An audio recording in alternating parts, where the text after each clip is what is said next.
देख रहे हैं सुदर्शन न्यूज। नमस्कार, स्वागत है आपका सुदर्शन न्यूज में। आपके साथ मैं हूं रंजना शर्मा। दार्जिलिंग जो कि अपनी हरियाली के लिए जाना जाता है, अपनी शांति के लिए जाना जाता है, लेकिन वही दार्जिलिंग आज धधक रहा है सिर्फ और सिर्फ ममता सरकार की मनमानी की वजह से। वहां प्रदर्शन हो रहा है, लोग सड़कों पर उतर आए हैं, हिंसा कर रहे हैं और इसकी जिम्मेदार सिर्फ और सिर्फ वही तुगलकी फरमान है जो ममता बनर्जी की सरकार लगातार जारी कर रही है। तो 20 दिनों से लगातार प्रदर्शन जारी है और अब छोटे छोटे बच्चे अलग गोरखालैंड की मांग कर रहे हैं। तो आखिरकार क्यों दार्जिलिंग धधक रहा है और क्यों उसे धधकने दिया जा रहा है, इस पर हम चर्चा करेंगे। हमारे साथ स्टूडियो में खास मेहमान मौजूद हैं, हमारे आउटपुट एडिटर हमारे साथ मौजूद हैं दिवाकर विक्रम सिंह। इसके साथ ही साथ स्वराज थापा जी हैं, केंद्रीय समिति के सदस्य हैं जीजेएम के। बहुत बहुत स्वागत है आप दोनों का हमारे इस खास कार्यक्रम में। सबसे पहले थापा जी आप ही के पास आऊंगी कि जब हम बात कर रहे हैं दार्जिलिंग की, तो दार्जिलिंग में स्थिति गंभीर होती जा रही है, लोग सड़कों पर उतर आए हैं। ये स्थिति क्यों बनी? ऐसी जो मांगे आपने रखी हैं वो मांगे ममता सरकार तक गई, लेकिन उसके बदले में सिर्फ और सिर्फ तुगलकी फरमान आया, एक अड़ियल रुख आया। तो ऐसे में ये स्थिति क्यों बन गई? देखिए, आपने देखा कि बच्चे सड़क पर उतर आए हैं, तो ये एक, इसको कहते हैं साइन ऑफ डेस्परेशन है। अगर जो बात हम 70 साल से उठा रहे हैं, 40 साल पहले 1986 में इतने वहाँ लोग 1200 लोगों की जानें गई और तब से लेकर आज तक एक संघर्ष चल रहा है। लोग कह रहे हैं कि एक अलग राज्य हमें दीजिए, कह रहे हैं कि ये बिल्कुल संविधान के तहत है, ये कोई असंवैधानिक कोई इसमें बात नहीं है। तो फिर इसमें आपत्ति क्या है? क्यों ममता सरकार ये कहना नहीं चाहते हैं कि एक अलग राज्य हमको देने में कोई हिचक नहीं है? जब उत्तराखंड बन सकता है, जब छत्तीसगढ़ बन सकता है, जब तेलंगाना बन सकता है, तो गोरखालैंड क्यों नहीं बन सकता है? इसमें भाषा का मुद्दा सबसे बड़ा मुद्दा बना है। आखिर में भाषा, किसी भी भाषा को जानने और समझने के लिए जरूरी है कि हम इंक्विजिटिव रहें। लेकिन बंगाली भाषा से आप लोगों को इतनी नाराजगी क्यों है? ममता ने ऐसा क्या किया है? इसको हम थोड़ा सा विस्तार से जानना चाहते हैं, क्योंकि अगर कोई मुख्यमंत्री किसी भी शांत क्षेत्र को अगर अशांत में परिवर्तित करता है तो उसकी जिम्मेदारी बनती है। क्या कारण है? देखिए, बंगाली भाषा से हमें कोई परहेज नहीं है। बंगाली भाषा हमें बहुत अच्छा लगता है, लेकिन देखिए, अगर कोई इसे दमन की एक राजनीति के तौर पर कोई ऐसा नीति बनाए जहां पे आप कहते हैं कि आपके इस देश में 3 लैंग्वेज पॉलिसी है, तो उसमें एक भाषा आपको बंगाली बिल्कुल अनिवार्य हो जाता है, मैंडेटरी हो जाता है, कंपलसरी हो जाता है, आपको सीखना ही पड़ेगा। तो ये बात कहीं सोचने लायक नहीं है कि अगर कोई अंग्रेजी स्कूल में पढ़ रहा है, देखिए अंग्रेजी स्कूल में पढ़ रहा है, अंग्रेजी फर्स्ट लैंग्वेज है, हिंदी सेकंड लैंग्वेज है, तो तीसरा लैंग्वेज जो तीसरी भाषा बंगाली होगा, तो फिर नेपाली भाषा या गोरखा भाषा उसका कहाँ रह जाएगी? वो जो भाषा लुप्त हो जाएगी। हम जो है माइनॉरिटी, हम बंगाल में लिंग्विस्टिक माइनॉरिटी है और ये कॉन्स्टिट्यूशन ने एक्सेप्ट किया हुआ है गोरखा भाषा या नेपाली भाषा 8वीं अनुसूची के हिसाब से एक रिकॉग्नाइज्ड लैंग्वेज। 22 भाषा इस देश में रिकॉग्नाइज है, उसमें से एक भाषा है, और आप कहते हैं कि आपको बंगाली कंपलसरी पढ़ना पड़ेगा सारे स्कूलों में कक्षा 1 से लेकर 10 तक। तो हमारी भाषा कहाँ रह जाएगी? आप लोग कह रहे हैं उस पर मैं आप दोनों से रिएक्शन लूंगी, लेकिन हमारे साथ मनोज दीवान जुड़ गए हैं, भारतीय जनता पार्टी के नेता हैं, फोन लाइन पर ज्यादा बातचीत के लिए। मनोज जी, बहुत बहुत स्वागत है आपका सुदर्शन न्यूज में। जी नमस्कार। मनोज जी, जो 20 दिन से बंद की स्थिति बनी हुई है दार्जिलिंग में, सिर्फ और सिर्फ एक ही वजह उसकी निकल के सामने आ रही है कि जो भाषा थोपी जा रही है, जो तुगलकी फरमान जारी किए जा रहे हैं, उसी के बाद से लोग इतना आक्रोशित हो गए हैं। सबसे पहले आपका रिएक्शन इस पर चाहूंगी। थोड़ा आप अच्छा से नहीं समझा। हेलो मनोज जी, क्या आप सुन पा रहे हैं? मनोज जी, जिस तरह से पूरे दार्जिलिंग में, मनोज जी मैं सवाल कंफर्म क्लियर करता हूं, पूरे दार्जिलिंग में आज जो अशांति की स्थिति है उसके पीछे कौन जिम्मेदार है? और दार्जिलिंग में जो अभी प्रेजेंट जो स्थिति है, इसका पूरी जिम्मेदार बंगाल का मुख्यमंत्री ममता बनर्जी का है। हाँ, लेकिन बंगाल के मुख्यमंत्री ने ऐसा क्या किया है कि हम जानना चाहते हैं। जो बंगाल का मुख्यमंत्री दार्जिलिंग में बार आके एक तो जो गोरखा जाति है उसमें जो विभाजन कर रहा है, और फिर बंगला भाषा जो जबरदस्त थोप रहे हैं, इसका सब कारण से ही जो दार्जिलिंग में एक जनता में एक नाराजगी आ गई है। तो इसी कारण है कि हर बार ममता बनर्जी आके दार्जिलिंग का जनता को हर बार प्रबोध कर रहा है। स्वराज जी, एक जो ममता बनर्जी बंगाल का एक मुख्यमंत्री होकर दार्जिलिंग का जनता को वो एक दुश्मन के तरह देख रहे हैं। तो यह जनता का ये मुख्यमंत्री बनकर वो नहीं देख रहा है, एक दुश्मन का जैसा एक बर्ताव कर रहे हैं दार्जिलिंग वासियों को। स्वराज जी, क्या ऐसी स्थिति? बिल्कुल, हम कहते हैं कि देखिए गोरखा जो है गोरखा ने इस देश के लिए बलिदान दिया हुआ है, अपना खून दिया हुआ है। करगिल की लड़ाई में, पाकिस्तान के साथ जो लड़ाई में, चीन के साथ लड़ाई में अपना खून दिया है। लेकिन ममता बनर्जी या प्रशासन ये सारा गोरखाओं को दुश्मन की तरह मान रही है। ऐसा क्यों? ये देखिए, ये ऐसा विडंबना है जब हम तो यहाँ पे विक्टिम हैं। हम कह रहे हैं कि हमारे साथ अन्याय हुआ है। हम कह रहे हैं 70 साल में आपने हमें कुछ नहीं दिया हुआ, सारा देश आगे बढ़ गया है, लेकिन गोरखा पीछे के पीछे रह गया है। जबकि इस देश को आगे बढ़ाने में हमने उतना ही बलिदान दिया है। लेकिन अब यह है कि आप अगर हम इसके खिलाफ उठ रहे हैं तो आप गोलीबारी चला रहे हैं, आप फायरिंग कर रहे हैं, आप लाठियां चला रहे हैं, आप टीयर गैस चला रहे हैं। 3 लोगों की जाने गई है। 5 से 10 दिन के अंदर पूरा दार्जिलिंग जो है वो छावनी में तब्दील कर दिया जाता है। वहां पर आर्मी तैनात है, सीआरपीएफ है, पुलिस फोर्स है। ये क्या कारण है कि 15 से 20 दिन में जो दार्जिलिंग पिछले 10-15 सालों में इतना शांत था, इसके पीछे ममता की वास्तविक रणनीति क्या है? देखिए, ममता बनर्जी नहीं चाहती है एक अलग राज्य बने। ममता बनर्जी नहीं चाहती है गोरखाओं बिल्कुल शांति से रहे। ममता बनर्जी नहीं चाहती है जितने भी गोरखा इस देश में है वो आगे बढ़े, वो उन्नति करे। ममता बनर्जी नहीं चाहती है कि बाकी बंगाल में भी कोई और ऐसा व्यवस्था आ जाए। जी, जैसा आपने कहा कि वो संस्कृति को नष्ट कर रही है, बंगाल सरकार ने ऐसा क्या किया है? या आप बता सकते हैं कि आप लोगों को क्यों लग रहा है कि पूरे हिल काउंसिल का या पूरे पर्वतीय क्षेत्र की संस्कृति को ही नष्ट कर रही है? बहुत बड़ा एलिगेशन है, और अगर है तो उसे स्पष्ट किया जाना चाहिए। देखिए, इसमें 2 चीजें, एक तो है हिल काउंसिल अलग चलाना नहीं चलाना, वो एक अलग मुद्दा है। लेकिन जहां तक संस्कृति की बात है, जहां हमारी भाषा की बात है, मैं तो अपने आप को बंगाली नहीं कह सकता, हालांकि रह रहा हूं उसी राज्य में। लेकिन जो बंगाली है उनकी संस्कृति अलग है, उनकी भाषा अलग है, उनकी पहचान अलग है। और जितने भी गोरखा है उनकी भाषा नेपाली भाषा है, गोरखाली भाषा है, उनकी अपनी अलग पहचान है, उनके अलग खान पान है, उनका अलग संस्कृति है, कल्चर है। तो ये जब मेल मिलाप हो नहीं पाता है, और इस देश में जब भी राज्य बने हैं वो लिंग्विस्टिक लाइंस पे ही बने हैं, तो इसमें क्या हर्ज है?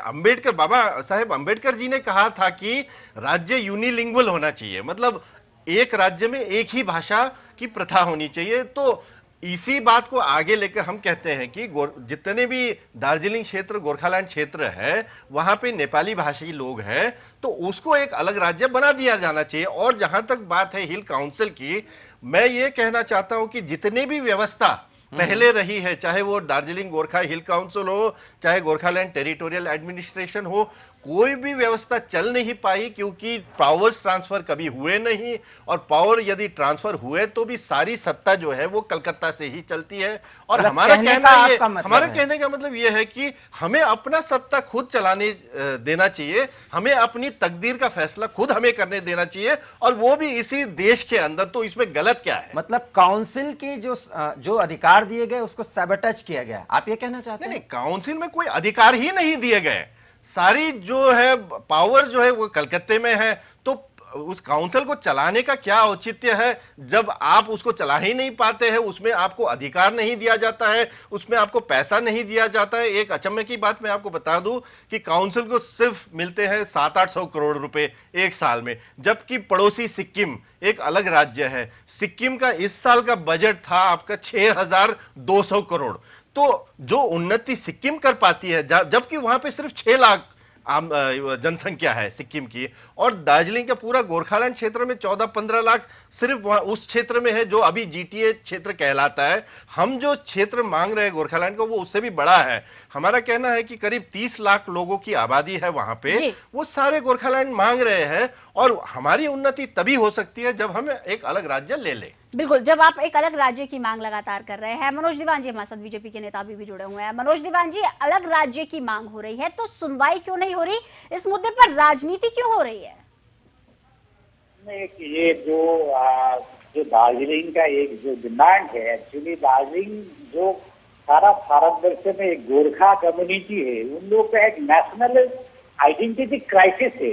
इसका कारण ही जो मांग कर रहा है ना, और इसको नेशनल इशू है ये। एक्चुअली ये बंगाल का इशू नहीं है, ये सेंट्रल का इशू है, इट्स अ सेंट्रल सब्जेक्ट।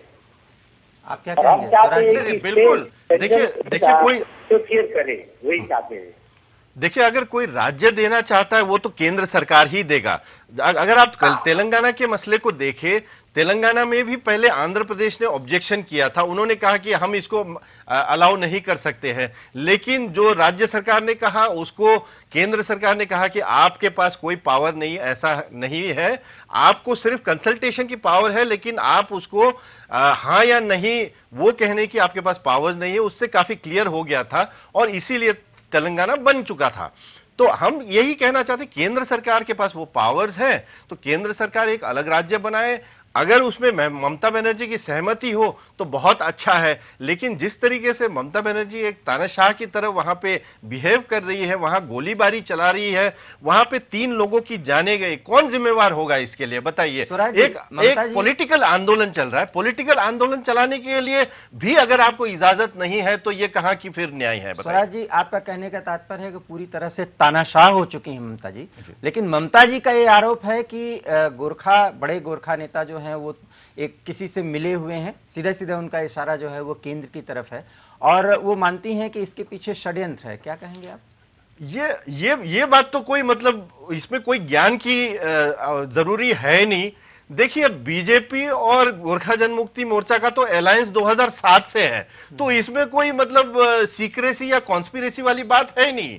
2007 से हमने भारतीय जनता पार्टी को सपोर्ट किया है। दार्जिलिंग से 2009 में जसवंत सिंह जी का चुनाव हो गया था, हमने सीट, पार्लियामेंट्री सीट जो है उनको दिया। उसके बाद एसएस अहलुवालिया जी, उनको 2014 में दिया, तो वो हमारे अलायंस पार्टनर हैं। बल्कि हमने सिर्फ वहां नहीं, हमने डुअर्स के तराई क्षेत्र में उन लोगों को जिता, बीजेपी को जिताया है। असम में हमने उनके लिए कैंपेनिंग किया, उत्तराखंड में कैंपेनिंग किया, हिमाचल प्रदेश में कैंपेनिंग किया, और उसके बदले हम सिर्फ केंद्र सरकार से एक सहानुभूति की अपेक्षा करते हैं। हम चाहते हैं कि वो भी इस अलग राज्य का एक गठन कर ले। तो ममता के ये बयान भी आ रहे हैं कि कुछ गोरखा नेता या हिल काउंसिल के कुछ लोग जो हैं, वहां के जो प्रोमिनेंट हैं, वो बंगाल सरकार से बात करने के लिए तैयार हैं, लेकिन उन्हें रोका जा रहा है। ना, बिल्कुल नहीं, ये गलत, सरासर गलत है। हमने पहले दिन से ही कहा है कि बातचीत के लिए हम बिल्कुल तैयार हैं। बातचीत आप किससे करना चाहते हैं? बातचीत हम देखिए, 2007 में एक सिलसिला शुरू हुआ था गोरखालैंड के मुद्दे पर बातचीत करने का, और उस समय केंद्र सरकार भी थी, राज्य सरकार भी थी और गोरखा जनमुक्ति मोर्चा थी। तो तीनों के बीच में तकरीबन 11 राउंड्स की मीटिंग हुई थी।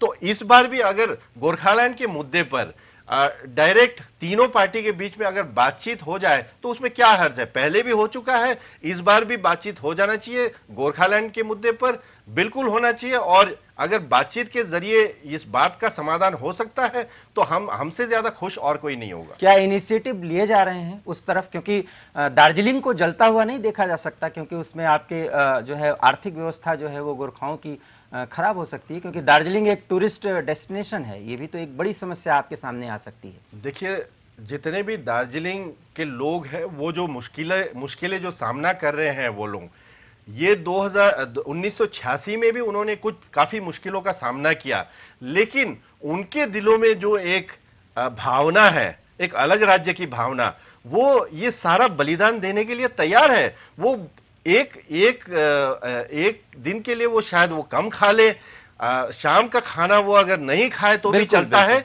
लेकिन एक अलग राज्य की मांग के लिए वो बिल्कुल तत्पर है और उसके लिए वो पीछे बिल्कुल हटने वाले नहीं है। स्वराज जी, आप जीजेएम के सेंट्रल कमेटी से जुड़े हुए हैं, निश्चित रूप से राज्य बनाने की आपकी मांग है और वो भारतीय संविधान के दायरे में रहकर, उसके पीछे आपके जो तर्क भी हैं वो भी बहुत ही काबिले गौर हैं। मेरा एक ही सवाल है कि राज्य आप चाहते हैं, आपकी योजना क्या है कि गोरखालैंड को किस तरह का राज्य बनाना चाहते हैं? क्या वो सुधार जो हिल काउंसिल्स के माध्यम से या उससे नहीं हुए हैं वो करना चाहेंगे?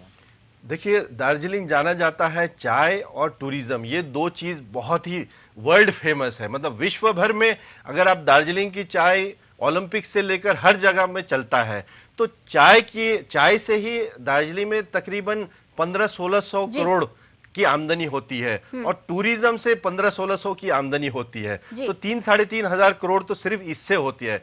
हमारा एक परिकल्पना है कि जब दार्जिलिंग एक अलग राज्य, गोरखालैंड का एक अलग राज्य बने, तो उस समय आप तो सिक्किम आप घूम चुके हैं और आपने देखा है कि सिक्किम कितनी खुशहाल है। सिक्किम में सारे डेवलपमेंट जो है, उन्नति के पथ पर है सिक्किम।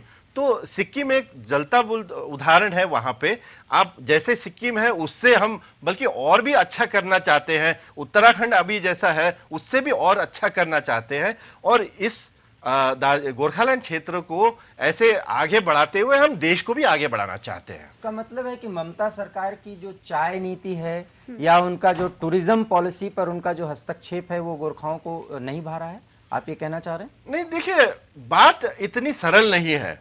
देखिए, अगर हम लोग कह रहे हैं कि हमें अपना सत्ता जो है इस देश में राजनीति और सत्ता चलाने का अगर हमको डिसीजन दिया जाना चाहिए, सेल्फ डिटर्मिनेशन की जो बात करते हैं हम लोग, हम कहते हैं कि हमें जो भी डिसीजन तय करना है वो हमें दिया जाना चाहिए, न कि कलकत्ता से हो। कलकत्ता में बैठकर कोई तय करे। मान लीजिए ममता बनर्जी की एक अभी पॉलिसी आई थी, उन्होंने गर्ल स्टूडेंट्स को, जितनी भी गर्ल स्टूडेंट्स हैं उनको साइकिलें दी, तकरीबन 1.5 लाख 2 लाख साइकिल उन्होंने बांटी पूरे राज्य में। लेकिन अब दार्जिलिंग में अगर आप साइकिल बांटोगे तो फिर कौन चलाएगा साइकिल? पहाड़ी क्षेत्र है, वहां तो साइकिल चलता नहीं है। तो सवाल यह है कि नीति अगर आप नहीं बना सकते हैं तो जिस क्षेत्र के लोग हैं उन्हीं को अपना भविष्य तय करने का अधिकार दिया जाना चाहिए, उन्हीं को अपना नीति तय करने का अधिकार दिया जाना चाहिए। इसी संविधान के तहत, इसी व्यवस्था के अंदर में जो भारत देश के अंदर है, इसमें कोई बुरी बात नहीं है। इससे देश आगे बढ़ेगा, सभी लोग खुशहाल होंगे। बिल्कुल, सभी लोग खुशहाल होंगे। हम अलग अलग पहलुओं पर बात कर रहे हैं। दार्जिलिंग की बात हो रही है, टूरिज्म की बात हो रही है। मनोज दीवान जी भी हमारे साथ जुड़े हुए हैं। मनोज दीवान जी, अगर हम बात करें टूरिज्म को लेकर, तो प्रधानमंत्री नरेंद्र मोदी खुद कहते हैं कि टूरिज्म क्षेत्र को आगे बढ़ावा देना चाहिए, लेकिन जिस तरह से दार्जिलिंग दहक रहा है, क्या लग रहा है आपको कि वही नीति आगे बढ़ जाएगी और सिर्फ एक ही कारण उसके पीछे कोई है? वो मैं आपसे रिएक्शन चाहूंगी, आपको क्या लगता है उसके पीछे बड़ी वजह? हेलो दीवान जी, क्या आप सुन पा रहे हैं? तो आप अच्छा से सुनाई नहीं दे रहा है। मनोज दीवान जी, सवाल मेरा यह है कि दार्जिलिंग को लेकर हम टूरिज्म की बात कर रहे हैं कि दार्जिलिंग टूरिस्ट प्लेस भी है। ऐसे में जिस तरह से दार्जिलिंग दहक रहा है, क्या वहां पर टूरिज्म इसी तरह से आगे बढ़ता रहेगा? और अगर जो नहीं बढ़ पा रहा है, जो ब्रेक लग गया है, उसके पीछे की वजह क्या है? मतलब एक चीज ये है कि ये दार्जिलिंग एक टूरिज्म स्पॉट है, लेकिन वो क्या है कि अभी तक कोई सरकार दार्जिलिंग टूरिज्म के बढ़ाने के लिए कोई काम भी नहीं किया है। दार्जिलिंग अभी है एक नेचुरल ब्यूटी के कारण ही दार्जिलिंग अभी चल रहा है। और वेस्ट बंगाल गवर्नमेंट दार्जिलिंग को टूरिज्म प्रमोट करने के लिए कोई चीज नहीं किया है। वो चीज है कि टूरिज्म और दार्जिलिंग के जो पब्लिक के जन आकांक्षा है वो दूसरा चीज है। हम लोग चाहते हैं कि ये दार्जिलिंग का जो डिमांड है, जो नेशनल आइडेंटिटी का डिमांड है, यही चीज है। और इससे टूरिज्म के साथ जोड़ना तो गलत बात है। टूरिज्म तो वही आएगा जो जन आकांक्षा है दार्जिलिंग का, सबसे इम्पोर्टेंट चीज वो है, जो चीज है। क्योंकि दार्जिलिंग में अभी तक मैं देख रहा हूँ कि दार्जिलिंग का जितना भी पब्लिक है टूरिज्म के डिपेंडेंट नहीं है। एक छोटा सेक्शन टूरिज्म में डिपेंड करता है, यही चीज है। दीवान जी ने एक महत्वपूर्ण बात कही, नेशनल आइडेंटिटी। इसका मतलब कि ममता सरकार गोरखाओं के नेशनल आइडेंटिटी को भी क्राइसिस में डाल रही है, यही कहना चाहते हैं? देखिए, ये जो जहाँ तक नेशनल आइडेंटिटी की बात है, ये बिल्कुल महत्वपूर्ण बात है। देखिए, जब से ये देश आज़ाद हुआ है तब से जितने भी गोरखा हैं उनको एक शक की नज़र से देखा जाता है, कहीं ये नेपाल से तो नहीं है। जबकि वास्तविकता क्या है कि इस देश में दार्जिलिंग क्षेत्र में गोरखा बहुत पहले से रहा है, 200-300 साल से रहा है। तो उन्होंने जो इस देश को आज़ाद करने में योगदान दिया हुआ है, पार्लियामेंट के अंदर में शहीद दुर्गा मल्ल हमारे बहुत बड़े फ्रीडम फाइटर थे। पार्लियामेंट के अंदर गेट नंबर 3 के बाहर उनका एक मूर्ति है, बहुत बड़ी शानदार मूर्ति है, जिसको प्रधानमंत्री मनमोहन सिंह जी ने तकरीबन 7-8 साल पहले उन्होंने उसका उद्घाटन किया था। देखिए, अब जिस तरीके से इस देश को आज़ाद करने में हमने योगदान दिया हुआ है, इस देश को आगे बढ़ाने में योगदान दिया हुआ है, लेकिन उसके बावजूद भी एक सेक्शन में ये धारणा है कि जितने गोरखा है शायद वो नेपाल से आए हैं। तो हमें लगता है कि एक अलग राज्य बन जाए तो ये आइडेंटिटी क्राइसिस जो है, ये जो नेशनल आइडेंटिटी की बात है, वो सॉल्व हो जाएगी, उसका एक समाधान निकल जाएगा, क्योंकि हमें फिर कहने में बड़ा आसानी हो जाएगा मैं गोरखालैंड से हूँ। हमें ये मतलब देखिए, देश में वरना ये भ्रम लगा रहता है, तो हमें बड़ा आसानी हो जाता है। आप अभी सिक्किमीज को कहते हैं आप कहाँ से हैं, तो वो सिक्किम कैसे कहते हैं। तमिलनाडु को कहते हैं आप कहाँ से, वो तमिलनाडु से कहते हैं। मराठा को आप कहेंगे आप कहाँ से हैं, तो वो महाराष्ट्र से कहते हैं। लेकिन अगर आप मुझे पूछे तो मैं कहता हूं मैं बंगाल से हूं, मैं कहीं से तो बंगाली नहीं लगता हूं। तो ये एक धारणा बनी रहती है। तो हमें एक ऐसा अवसर दिया जाना चाहिए, और ये सिर्फ अवसर ऐसा मतलब हम मांग नहीं रहे, ये हमारा हक है, क्योंकि हमने इस देश के लिए बहुत बलिदान दिया है। तो उस हक के लिए हमें एक अलग राज्य मिलना चाहिए, जहां भी हम भी एक अपना एक प्राइड के साथ हम कह सकें कि हमें भी एक अलग राज्य गोरखालैंड से है। चलिए, तो एक अलग राज्य की मांग कर रहे हैं। चर्चा को खत्म करने का समय आ गया। दिवाकर जी, पहले आपसे एक फाइनल कमेंट चाहूंगी मैं। निश्चित रूप से भाषा और एक पहचान, नेशनल आइडेंटिटी से जुड़ा हुआ ये मुद्दा है रंजना। ऐसे में अगर ममता सरकार मनमानी कर रही है तो निश्चित रूप से केंद्र सरकार को बातचीत करनी चाहिए, क्योंकि गोरखाओं का योगदान भारतीय सुरक्षा और संरक्षा में बहुत ज्यादा है। ऐसे में अगर ये मुद्दे बातचीत से सुलझाए जा सकते हैं तो दार्जिलिंग जो धधक रहा है वो बुझेगा, और दार्जिलिंग जो है वो प्रगति के रास्ते पर आएगा। बातचीत और सहमति की दरकार है। चलिए, बहुत बहुत शुक्रिया दिवाकर जी हमसे बातचीत करने के लिए, आपका भी थापा साहब हमारे साथ जुड़ने के लिए। यहाँ पर अगर पूरी चर्चा को देखें तो सिर्फ एक ही चीज निकल के सामने आई है, एक मनमानी, सिर्फ एक मनमानी, एक तानाशाही। इसी की वजह से जो शांति प्रिय क्षेत्र था वो धधकने पर मजबूर हो गया, लोग सड़कों पर उतरने के लिए मजबूर हो गए। मनोज दीवान जी भी हमारे साथ जुड़े होते हैं, आपका भी बहुत बहुत शुक्रिया हमारे साथ चर्चा में जुड़ने के लिए। सिर्फ और सिर्फ यहाँ पर सोचने और समझने वाली बात यह है कि यहाँ विचारधाराओं की लड़ाई को राजनीति में तब्दील ना किया जाए। मेरे साथ फिलहाल इतना ही, दीजिए इजाजत, लेकिन तमाम बड़ी खबरों के लिए आप जुड़े रहिए सुदर्शन न्यूज के साथ। जय हिंद।